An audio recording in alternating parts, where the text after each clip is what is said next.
for the group. Since I think I won, if we could have, once we're all ready, sorry. No, that's okay. If we could have this group kind of go first, I think I warned you first, so if you guys could share. Would you like us to share from the entire discussion or something kind of like that? Yeah. Okay. I think speaking from where. Okay, hold on, I want to make sure everybody hears. So we're ready to report out. Groups on the side who are very engaged. No worries.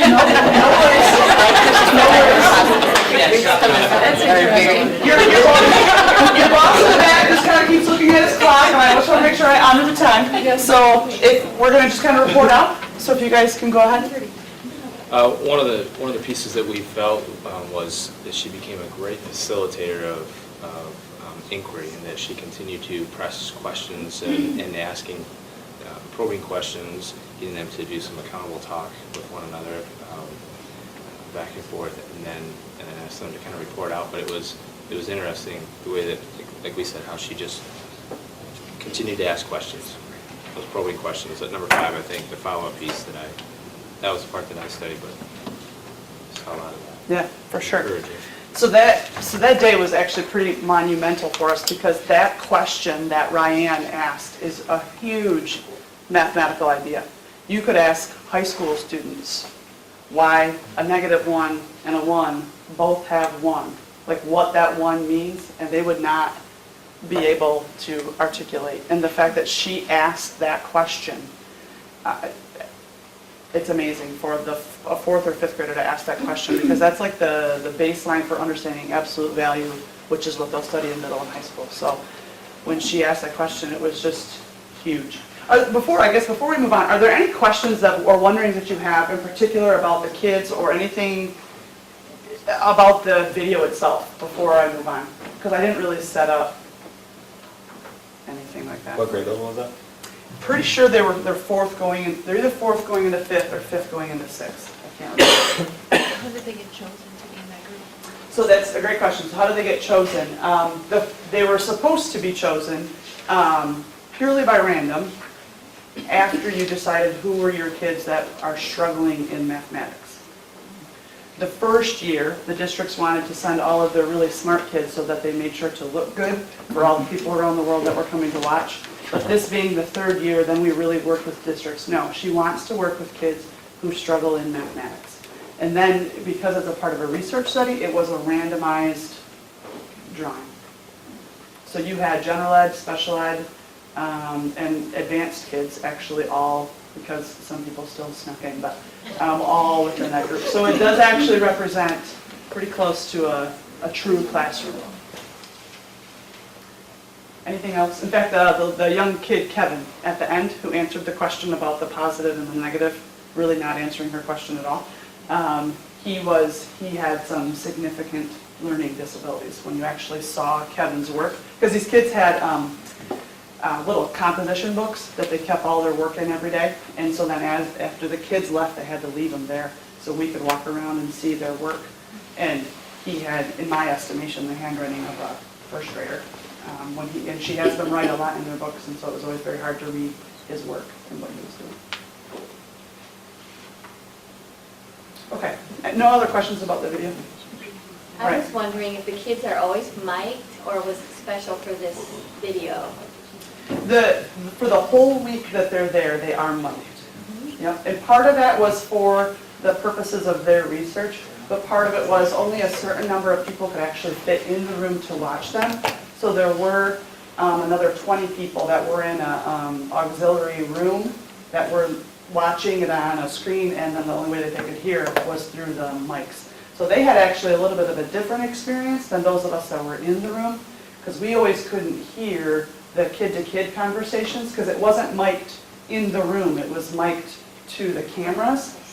But when you were in the auxiliary room, then you could actually hear the kid-to-kid conversations, good or bad. You could hear what they were saying to each other quietly, because those are pretty sensitive mics. So. It led to great conversations about student engagement, actually. It was very good. It was very good. Okay, so your most important point from your conversations that you guys had at your table? We talked about how the teacher responses looked to the student responses, and the fact that it's not teacher-student, but she would reiterate to the class what a student said, but she wouldn't necessarily make it seem like a yes or no answer, and then she would move on to the next one until she finally realized she wasn't getting what she wanted, and then she did a short little mini lesson of 1 and -1, the same distance away from 0, and then more student. And I think Kevin was the one who, at the end, he put his head down for about 10 seconds after he responded. And when he started answering, we noticed that she cut him off and actually stopped him short and then allowed him to finish. And we feel like that affected the rest of his answer and how he behaved after that. So maybe, so our aha moment was, we might not think about how even our nonverbals of how we are holding ourselves and as students are responding to us and our engagement with them, we know if it's an answer we're not necessarily looking for, we might not be excited about that. Yeah. And that affects that student. Yeah. The kids can read that. Right. Yes. And Yeah, so for we sure. simply need to, I hear what you're saying and reiterate what they're saying, go on to the next one instead of looking for the yes or the no of what's yes or no in our mind. Yeah. Do you remember the phrase that she kept using as kids were responding? Because I just attended to it because she said it more than once. Said okay a lot. Is that okay? Can you add on? Can you add on to what so-and-so just said? Can anyone add on to? Yeah, is there another important idea around what so-and-so said? Someone in this group mentioned, now I can't remember, maybe it was you earlier today, that sometimes when we give you the correct answer, we confirm yes or no that that's what we want to hear, that stops the thinking in the room. And by responding with statements like, can anyone add to? Is there another important idea that someone might have around that adds to? That continues them thinking. Now for her, she was probably stalling because she was looking for someone to stay the distance between 0 and 1, and 0 and -1 is the same. But that, again, it still is keeping the thinking going and not shutting it down maybe in the way that her nonverbals communicated to Kevin. Yeah. Great, thank you. In the back, your most important point? Well, it's kind of what we were just talking about, but we were noticing that the way she asked questions included everybody. So when she said, can anyone add on to that? Or when she asked, does anyone have any more ideas about that or their thinking?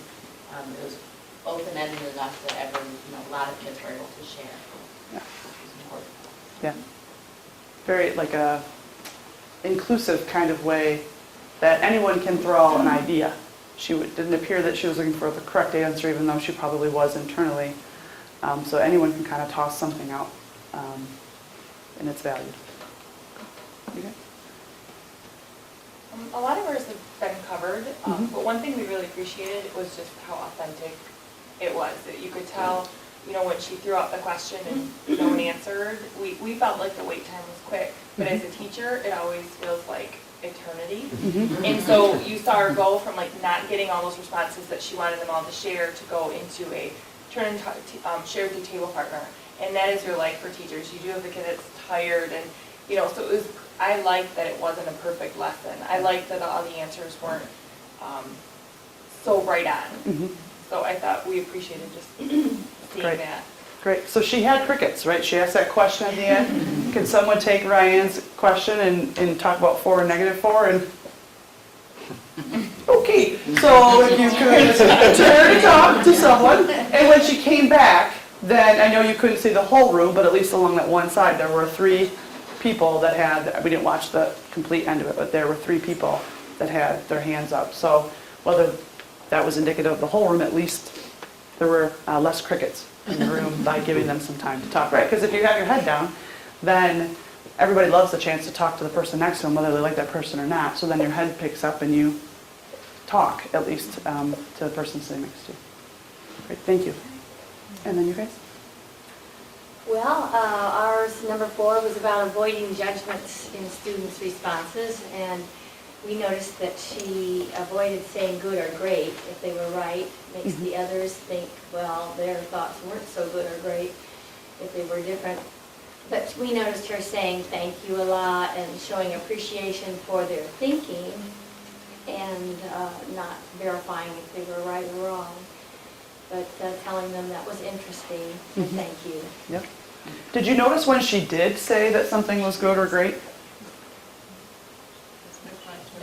The question. Oh, yeah. She said, Ryan, thank you, that is a great question. I really appreciate that question. She said it a couple times at the beginning, and then she said it again at the end, that what she honored was the question that the girl had, not the responses that she was getting from the kids. So that might have been confusing, because if you were honing in on that word, she did use it, but it was more so in in response to the question that the girl asked, which was another interesting point that we talked about. A couple of the groups put that up, that the students start to ask questions themselves. So this whole part of her mini lesson started with a student asking a really great question, not necessarily her. Now, she followed up with great questions, but it was the student generating a great question. The other piece, and because I'm the math nerd in the room, this is stuff that I noticed, but what she was hearing as the teacher in some of the student responses were some of the misconceptions that kids have around positive and negative numbers.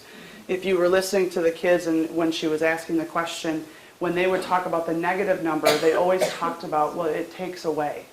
So they viewed at this point in their career with learning about integers, that they viewed negative numbers as a subtraction. Like it's always a subtraction. But they don't know from what.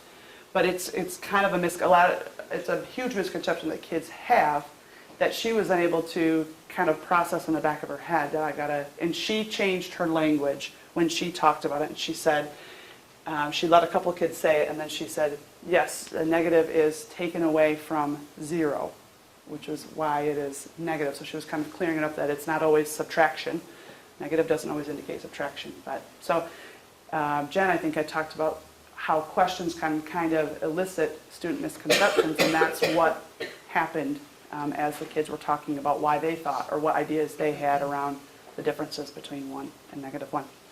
I'm going to keep you guys here for a little bit, and because we're going to get back to the